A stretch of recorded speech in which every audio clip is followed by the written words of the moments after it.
Bonjour, ici Patrick Pierrat. Voici l'essentiel des nouvelles économiques et financières à connaître ce matin.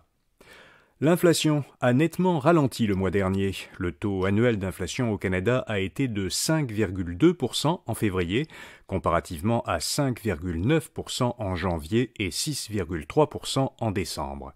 Il s'agit, selon Statistique Canada, du plus important ralentissement de l'inflation depuis avril 2020. Malgré le ralentissement de l'inflation globale, celle des prix des aliments est demeurée élevée. Elle était de 10,6% en février. C'était le 7e mois consécutif pendant lequel le taux d'inflation annuel de l'alimentation était égal ou supérieur à 10%. Le salaire minimum des emplois sous réglementation fédérale sera bientôt majoré de 1,10 $ l'heure.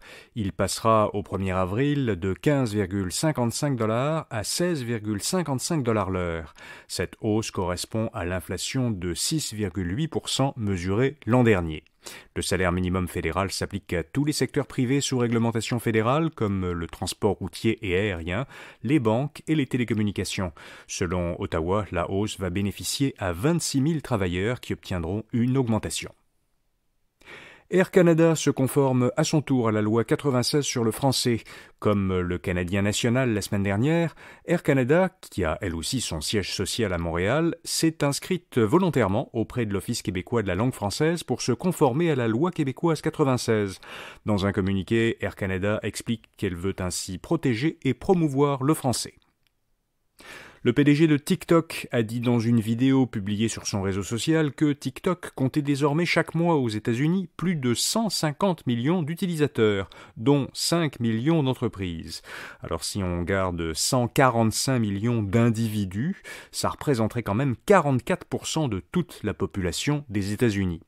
Le PDG de TikTok a aussi critiqué la volonté d'élus américains de bannir son application des États-Unis.